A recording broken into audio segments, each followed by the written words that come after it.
प्रभु यीशु मसीह के नाम से धन्यवाद देता हूँ, क्योंकि उसने मुझे प्रभु के सेवकाई में इन दिनों में व्यवहार कर रहे हैं। साथ ही साथ आज बड़े खुशी के दिन है कि हमारे बीच में प्रभु के दास, जिसने मुझे अपने सेवकाई के लिए मौका दिए, प्रभु के वचन में बढ़ने के लिए प्रभु के दास के द्वारा मुझे अगुवाई किए।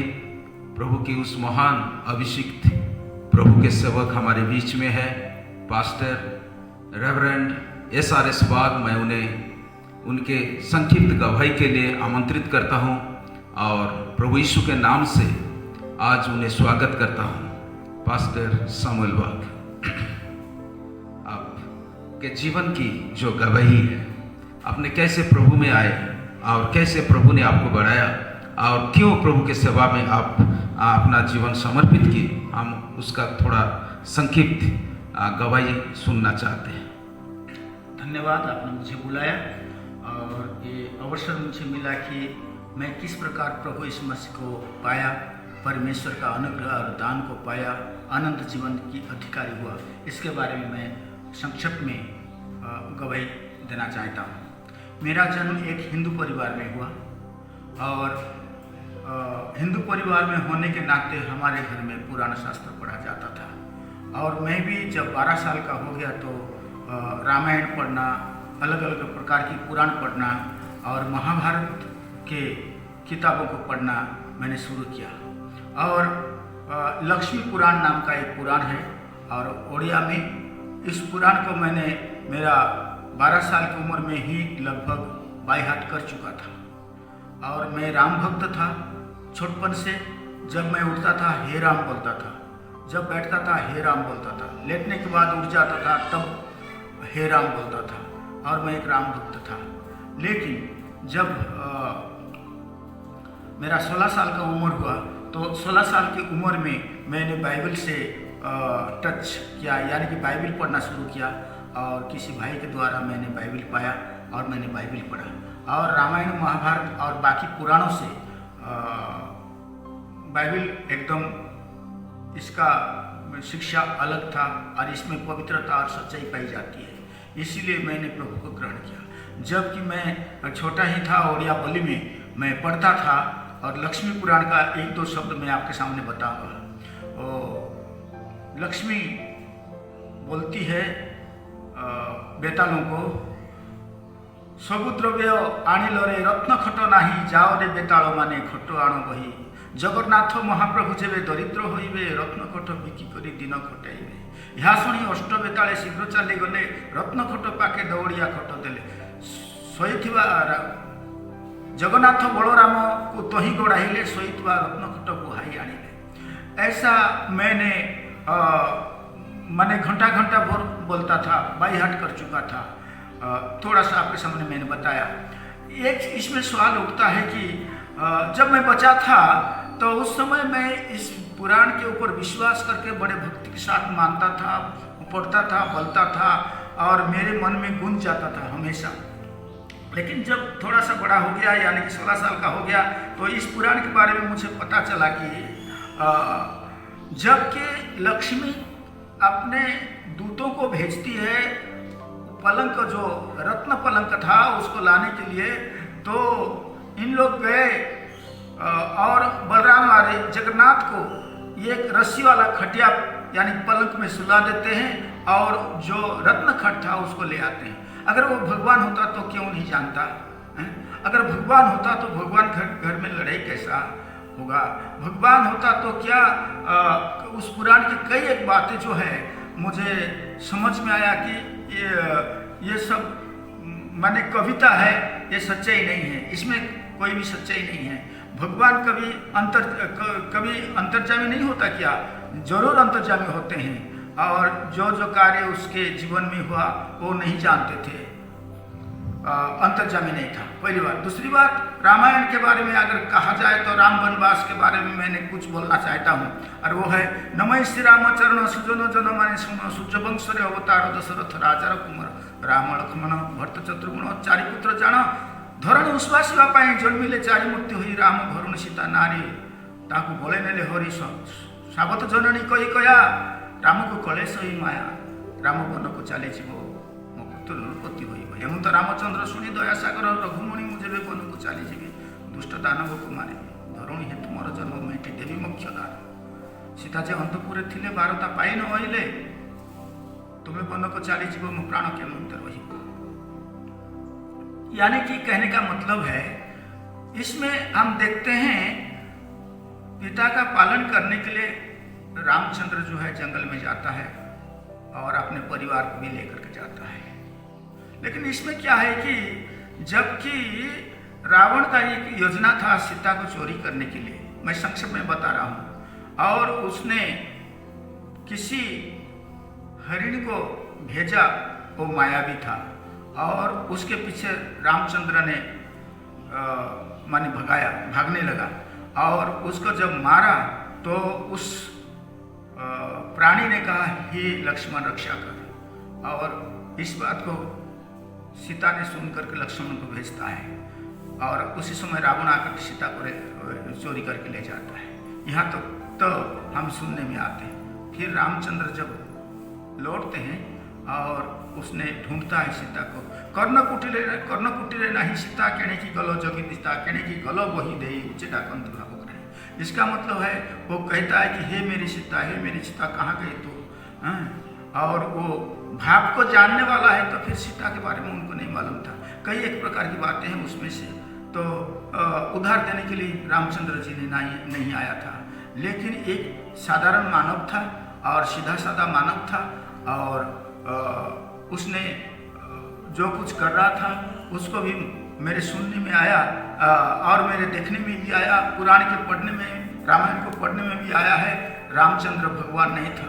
तो वो कहता है जबकि उसके भाई लक्ष्मण को तीर लग गया तो करंती रोदन कौशल्या नंदन सुन अरे सौमित्री क्यों जन्म रे तू की पाप अर्जिलु पड़ी वज्र सकती भाई प्राणर सखा केणी छाड़ी गलु एका। घर को गले जे माते पचारे लक्ष्मण केणी की गला लोके पचारे कि बोली कही दैव एमंत गला। यानी कि उस समय व्याकुल होकर के रामचंद्र रोते हैं और कहता है कि तेरे साथ कौन सा जन्म में क्या पाप तुमने किया था तो इस प्रकार का विपत्ति तेरे ऊपर आया है। और वो कहता है ये तो भगवान की ओर से आया है, दैव माने भगवान की ओर से आया है। खुद रामचंद्र कहता है भगवान के बारे में, इसका मतलब वो भगवान नहीं था। इस बात को मुझे जबकि मैं 16 साल का हो गया तो मैंने ध्यान किया, वास्तव में रामचंद्र भगवान नहीं था। और कई एक बातें हैं जो पुराण में हैं, रामायण में, महाभारत में हैं। महाभारत में भी कई एक बातें हैं जो कि उसका उत्तर नहीं है। अगर मैं प्रश्न करूँ तो तब मैंने यानी कि बाइबल को जो पढ़ा और परमेश्वर ने अनुग्रह करके मनुष्य जाति के लिए प्रभु यीशु मसीह को परमेश्वर ने दिया। प्रभु यीशु मसीह कुंवारी गर्भ से पैदा होकर के जीवन में निर्दोष रहा, निर्दोष जीवन बिताया और वो निर्दोष व्यक्ति भी था और परमेश्वर की योजना के अनुसार मनुष्य जातियों के लिए पापों से छुटकारा देने के लिए उसको क्रूस पर कुर्बान करा परमेश्वर ने। और उसके द्वारा यानी कि यीशु मसीह के द्वारा वो मनुष्यों के पापों को क्षमा करता है, यानी कि परमेश्वर मनुष्यों का पाप को क्षमा करता है। और प्रभु यीशु मसीह कहता है कि इसलिए मैं आया हूँ कि जीवन देने आया हूँ और वैसा जीवन देने के लिए आया हूँ, प्रचुर जीवन, अनंत जीवन देने के लिए आया हूँ। और वास्तव में प्रभु यीशु मसीह के द्वारा अनंत जीवन है, ये धर्मशास्त्र बाइबल, पवित्र बाइबल, परमेश्वर का पवित्र वचन बताती है। तो इसलिए मैंने कई एक बातों को देखा, बाइबल को अच्छा से अध्ययन किया, तब मैंने प्रभु यीशु मसीह को उद्धारकर्ता के रूप में ग्रहण किया और मेरा जीवन प्रभु के हाथ में सौंपा और मैं प्रभु के लिए जीने लगा। और 16 साल की उम्र से मैंने प्रभु को ग्रहण किया और मैं आज तक प्रभु में स्थिर हूँ। 18 साल में मैंने प्रभु के सेवा के लिए उतर पड़ा और छत्तीसगढ़ एरिया में प्रभु के वचन को प्रचार करता रहा, सुनाता रहा लोगों को, गांव-गांव में मैं जाकर के प्रचार करता रहा। तो कहने का मतलब है यीशु मसीह ही एकमात्र उद्धार करता है। और कई लोगों को मैंने गवाही के द्वारा बताया और कई लोगों को मैं सुसमाचार पहुंचाया, बाजारों में, बस स्टैंड में, रेलवे स्टेशन में और भीड़ में लोगों के पास जा कर मैं किताबें दिया करता था, लोगों से उद्धारकर्ता प्रभु यीशु मसीह के बारे में बताया करता था।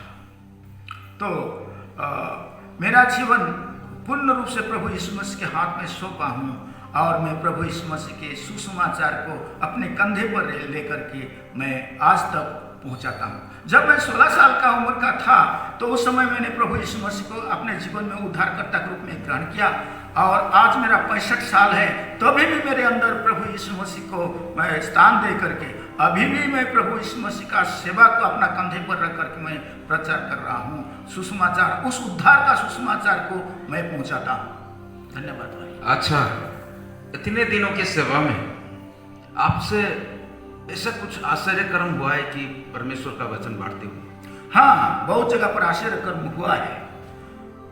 कम से कम एक घटना बताइए। हाँ, एक जगह पर एक भाई को भूत लगा था और भूत लगा था, बड़े भयंकर भूत लगा था। उसको मैंने पूछा कि तेरा नाम क्या है?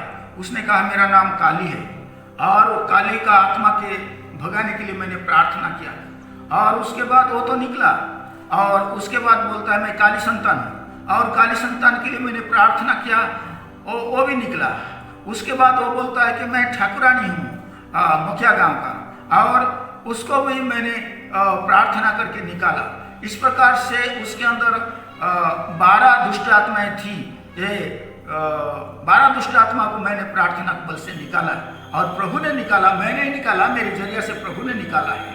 एक आश्चर्य कर्म। दूसरा आश्चर्य कर्म, एक बार ऐसा हुआ कि किसी स्कूल में मैंने गया था, मुझे बुलाने से convent Sophia convent English school में, तो वहाँ पर स्टूडेंट के तो खाने के लिए बूंदी कुछ दिया गया और जो लड़के लोग थे जो उस स्कूल का नहीं थे, वो आदिवासी लड़के थे, उनको भगा दिया गया। तो मुझे तरस आया और वहाँ पर मुझे एक पैकेट, छोटा सा पैकेट में बूंदी दिया गया। उस बूंदी को लेकर के मैंने परमेश्वर के हाथ में सौंपा, धन्यवाद दिया और मैंने आशीष मांगा और उसके बाद उन बच्चों को बांटने लगा। एक छोटा सा पैकेट जो था, ज़्यादा से ज़्यादा एक चाय के कप में कप प्लेट में एक प्लेट होता और मैंने उसको 30 बच्चों को खाने के लिए दिया और फिर भी बच गया। ये एक आश्चर्य क्रम मैंने देखा प्रभु के द्वारा। कब की बात होगा? ये है 1975 की बात है और जून महीना की बात है। अच्छा, ये तो भूत भगाने के लिए, दुष्ट आत्मा को निकालने में और थोड़ा सा चीज को परमेश्वर ने बहुत बनाने के लिए सहायता किया। वचन में लिखा है कि विश्वास से जो बपतिस्मा लेता है वो सांप को उठा लेता है। कभी ऐसा कुछ? हाँ, मेरे जीवन में एक बार क्या हुआ, एक DS क्लोडियस नाम का एक परिवार थे राजनांदगांव में, छत्तीसगढ़ के राजनांदगांव में, और वो जो भाग था नांदगांव का भाग जो था वो बसंतपुर था और एक वो पास्टर था। तो उनके साथ बैठ कर मैं बातें कर रहा था और एक सांप उनके घर में घुसने लगा। तो उनके बच्चे बहुत चिल्लाए, बरामदा पे आ गया, अभी कमरा के अंदर जाने का था और बच्चे ने, उनके बच्चे हैं ना, बहुत चिल्लाया, मर गए डैडी डैडी डैडी, मर गए। तो उनका डैडी फुर्ती से उठ करके दौड़ के गया तो देखता है सांप, और उनके साथ मैं भी गया और मैंने कहा तुम घबराओ नहीं, ये परमेश्वर के दास के द्वारा ये चिन्ह के रूप में प्रकट होने के लिए सांप को भेजा गया है और देखो। ऐसा कह करके मैंने सांप को एकदम पकड़ लिया, एक जीवित सांप को मैंने पकड़ा और वो सांप जो है ना एकदम मेरे हाथ में पकड़ने से वो खड़ा हो गया और मुझे कुछ नुकसान नहीं पहुंचाया। फिर उस सांप को मैंने रोड के उस पार किनारे पे छोड़ दिया, उसको मारा नहीं। इस प्रकार एक बड़े आश्चर्यक्रम हुआ है। Praise God. प्रभु के अनुग्रह में आपने बुलाए गए और अब तक इन सारे अद्भुत काम करने में प्रभु आपको सहायता किया। तो आपके जीवन काल में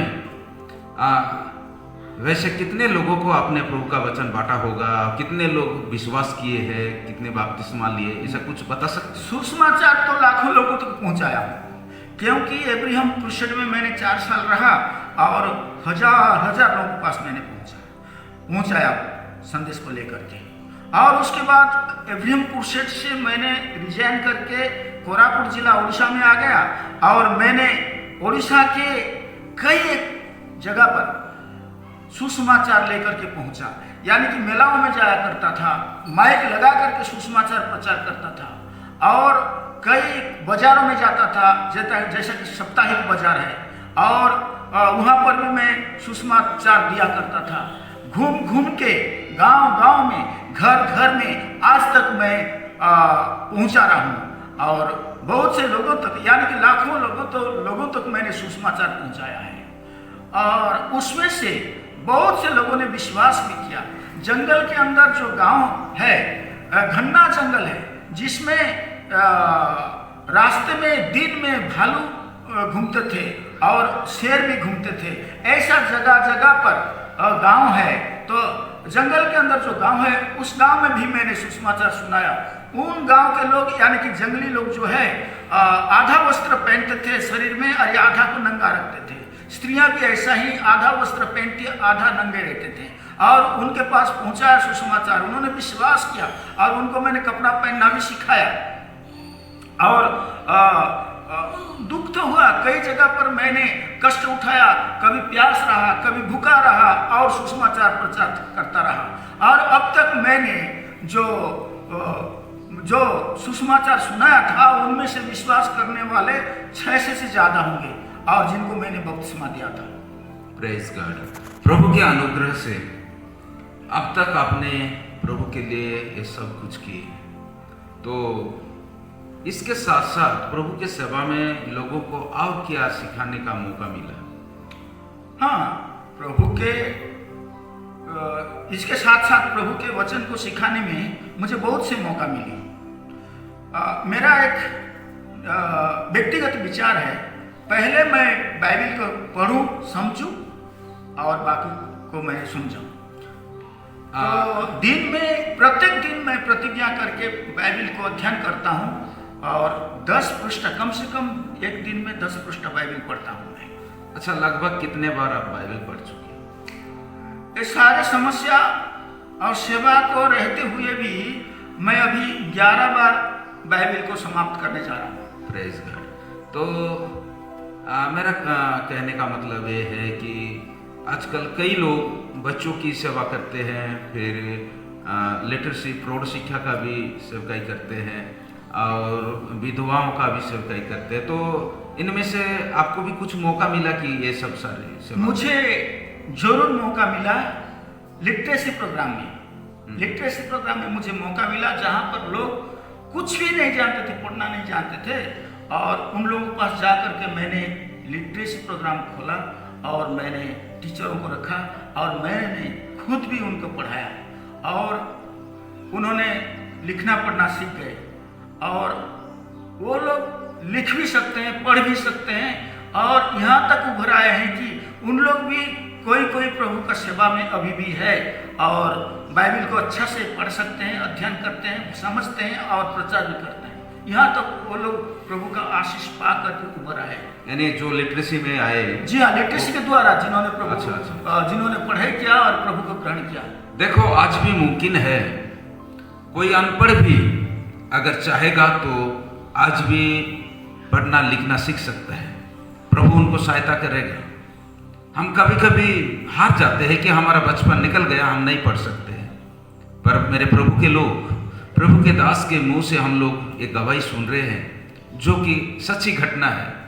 मैं भी कई उनके सेवकाई में भाग लिया हूँ, मैं भी सीखा हूँ, देखा हूँ कि लोग आज प्रभु के सेवकाई में जो लिटरेसी के द्वारा प्रभु में आए, और वो भी दूसरों को प्रभु का मार्ग, सच्चा मार्ग बता रहे हैं।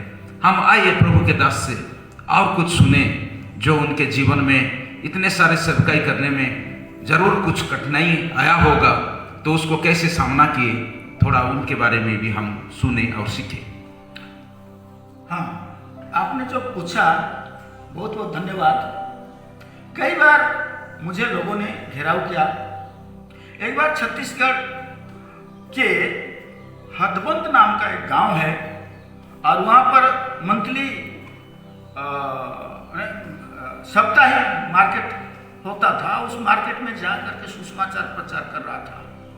तो वहाँ के शिक्षित लोग हैं, मुझे घेराव करके मुझे पकड़ लिया और उन्होंने मुझे मारा भी। दूसरी बात यह है, जब रायपुर के शहर में, रायपुर एक बड़ा शहर है, अभी छत्तीसगढ़ का राजधानी भी हो गया है।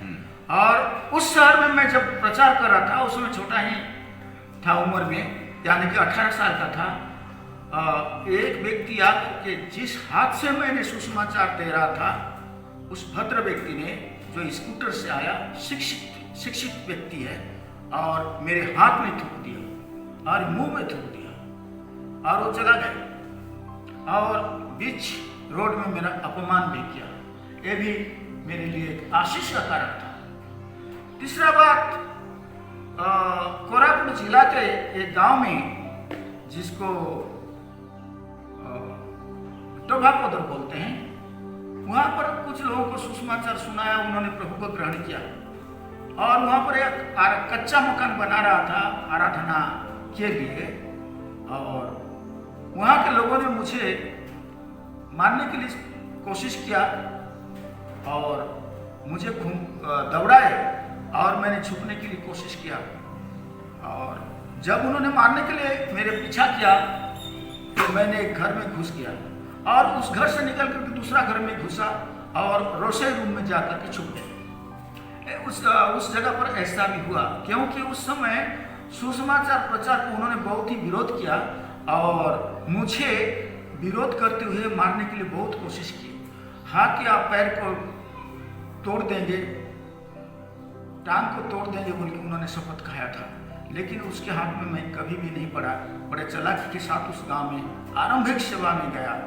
रात के समय जाता था, यानी कि करीब 8 बजे शाम को जाता था, और उन लोगों को इकट्ठा करके सुसमाचार प्रचार करता और प्रार्थना करता, और संदेश देने के बाद फिर वहाँ पर नाइट हाल्ट करके फिर मैं सुबह 4-4:30 बजे उठ करके उस गांव को छोड़ के आ जाता था। इस प्रकार वहाँ पर मुझे कठिनाई हुई, लेकिन सेवा अच्छा हुआ। अच्छा, जब जाते थे तो कौन सा समय में जाते थे? मैं कह रहा हूँ ना, शाम को 8 बजे। अच्छा। सर, जबकि लोग घर में रहते थे और उस समय में जाया करता था। आरंभ में। अच्छा। और उनको संदेश दे करके, उनके लिए प्रार्थना करके, हिम्मत दिला करके फिर उनको अपने घर में विदा कर देता था। और मैं सुबह उठ करके 4:30 बजे गांव को छोड़ करके निकल आता था। उनके हाथ में कभी मैं पकड़ाया नहीं गया। जब ये मसीह लोग विश्वास में स्थिर हो गए, मजबूत हो गए, तो उन्होंने गांव के लोगों का सामना किया, और अभी भी उन लोग वचन में, प्रभु में स्थिर है और आगे बढ़ते जा रहे हैं। Praise God. अच्छा, इतने सेवकाई प्रभु ने आपको दिया जी। इसके साथ साथ आपने कितने चेला बनाए, कितने लोग प्रभु में आए, कितने पास्टर बने, कितने सुसमाचार प्रचारक बने, ऐसा कुछ बता। हाँ, पास्टर बने। RBI नाम का एक बाइबल कॉलेज था, RBI यानी कि राजस्थान बाइबल इंस्टीट्यूट नाम। आप सुने होंगे, जाने होंगे। तो वो तालीम केंद्र में कई लोगों को मैंने भेजा। जितने गांव में सेवा हुई, कलीसिया खड़ी हुई, उतने गांव के एक जवान को मैंने बाइबल अध्ययन के लिए उस कॉलेज में भेजा, और वहाँ जाकर के उन्होंने सीख करके आए और स्थानीय कलीसिया को संभालने लगे। तो मैं जहाँ तक सोचता हूँ 15 से कम नहीं है जिन्होंने तालीम करके सेवा में अभी है। सेवक के लिए मैं बोल रहा हूँ। और कलीसिया कम से कम 45 कलीसिया तक खड़ी हुई, और वास्तव में वो जवान जो कलीसिया में लौट करके आए, अच्छा सेवा कर रहे हैं। प्रभु उनको बढ़ा रहा है, वास्तव में प्रभु उनको बढ़ा रहा है। अच्छा से अनुभव भी हुआ, अच्छा सेवा भी कर रहे हैं, और जगह जगह पर कलीसिया तो स्थापन हुई। और मैं उन विश्वासियों को जिनको मैंने बपतिस्मा दिया, 600 से ज़्यादा ही हैं, कम नहीं है, इतना विश्वासियों को मैंने बपतिस्मा दिया। Praise God. अच्छा, सेवक लोगों को तो बहुत कम मिलता है, ऐसे में आपने आपके परिवार को, अपने बच्चों को कैसे संभाल लिया, उसके बारे में थोड़ा बताइए। क्या कम मिलता है? क्या चीज? यानी जो जो भी मिलता है पैसा बहुत कम मिलता है। हाँ जी हाँ। देखिए ऐसा है, पैसा तो कम मिलता है लेकिन प्रभु का आशीष कम नहीं है। प्रभु का आशीष भरपूर के साथ है। और आज के जमाना में कोई ऑफिसर के घर में कमी घटी नहीं है। तो ऐसा दिन मेरे सामने था, जो कुछ मुझे मिलता था उससे मैं कमी घटी को महसूस तो करता था, तभी भी मैं अपना परिवार के लिए अच्छा से चलाया करता था। चाहे मुझे महीना में 2000 मिले, 3000 मिले, तो भी परमेश्वर का अनुग्रह और आशीष मेरे साथ आज तक है। हम अच्छे से चल रहे हैं। Praise God. रियली परमेश्वर ही हमारा सब आवश्यकता को पूरा करता है, क्योंकि वो हमारा बल है, हमारा गढ़ है। और हम प्रभु के दास से सुन रहे हैं कि प्रभु ने उन्हें हर परिस्थिति में संभाला। प्रभु के लिए उन्होंने दुख भी उठाए, प्रभु के लिए उन्होंने उनको थूका भी गया, मारा भी गया, पर उसके लिए प्रतिफल प्रभु ने रखा है। इसीलिए जितने भी मेरे भाई लोग, बहन लोग, प्रभु के लोग, कलीसिया के लोग आप सुन रहे हैं, मेरा और एक सवाल है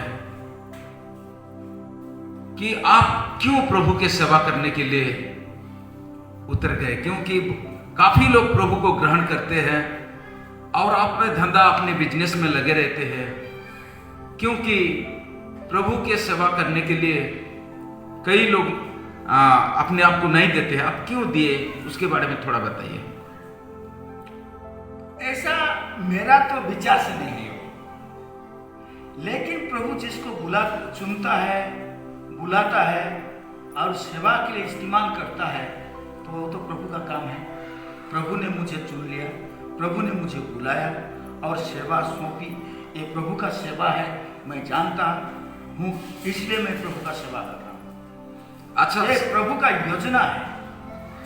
यस, तो आपने 47 साल तक प्रभु की सेवा की। जी हाँ। तो हमको थोड़ा कुछ अच्छा अनुभव बताइए, ताकि हमको भी ताकत मिले, हम भी आगे बढ़े। ताकत या हिम्मत तो प्रभु ही देता है सभी परिस्थिति में। फिर भी आपका जीवन में आपने जो सामना किए है ना, उसको बताइए। हाँ, मैंने भूख का भी सामना किया, दुख का भी सामना किया, अपमान का सामना किया, मार का भी सामना किया, और मैं प्रभु में स्थिर ही रहा, क्योंकि ये सब तो दुनिया में होते रहता है, आते रहता है, जाते रहता है। प्रभु यीशु मसीह ने एक बात कहा है, आपको पता है कि कच्चे वृक्ष के साथ, हरी भरी वृक्ष के साथ जो हुआ है, क्या सूखा पेड़ के साथ नहीं होगा? प्रभु यीशु मसीह को यहूदियों ने ग्रहण नहीं किया, जगत के लोगों ने अस्वीकार किया है। वो जगत का उद्धार करता था, वो प्रभु परमेश्वर था, वो जगत में आया, उसको तो लोगों ने अस्वीकार किया, और मुझे कैसे नहीं करेंगे? उसको तो उन्होंने क्रूस पर चढ़ाया, तिरस्कार किया, उसके मुंह में थूके, पीठ पर कोड़े लगाए, हाँ, उसका अपमान, तिरस्कार करने लगे, क्योंकि मानव जो है ना, सच्चाई को ग्रहण नहीं करते। मानव सच्चाई के ओर जाने के लिए नहीं चाहते, सच्चाई को जीवन में धारण करना नहीं चाहते। जो झूठा है, जो मिथ्या है, उसको चाहते हैं। जहां पर धन है उधर दौड़ते हैं। लेकिन प्रभु यीशु मसीह को जबकि क्रूस पर चढ़ाया गया, इतना तिरस्कार किया गया, तो उनका सेवक हूं मैं, मेरे साथ क्या नहीं होगा? मेरे साथ होगा, इस बात को मैं भली भांति जानता हूं। तो इसका मतलब आप अच्छी कुश्ती लड़ रहे हैं। अच्छा कुश्ती लड़ रहा हूं मैं, अपना दौड़ को आप पूरा कर पाओगे। मैं जरूर करूंगा, मेरा विश्वास है। Praise God, God bless you pastor. आज प्रभु के अनुग्रह से परमेश्वर के दास पास्टर रेवरेंड शामुएल वाग से हमने उनका गवाही उनके मुंह के द्वारा हमने सुनने पाए। प्रभु ने उनके द्वारा बहुत सारे काम किए हैं, और इन अंतिम दिनों में हमने सुनने को हमको मिला कि 65 साल की उम्र में भी वो जगह जगह दौड़ते हैं, प्रभु का सुसमाचार देते हैं, पत्रिकाओं के द्वारा व्यक्तिगत के द्वारा और सामूहिक द्वारा और अलग अलग कलीसिया में भी जाकर लोगों को उत्साहित करते हैं। प्रभु उनको बहुतायत से आशीष दे। अगर आप भी उनको बुलाना चाहते हैं तो आप भी बुला सकते हो। हमारे YouTube चैनल के द्वारा आप हमसे भी संपर्क कर सकते हैं। प्रभु आपको आशीष दे और आपको भी आगे बढ़ने में पूरा सहायता करे। प्रभु के अनुग्रह आपके साथ बने रहे। प्रभु आपके साथ है। आमीन।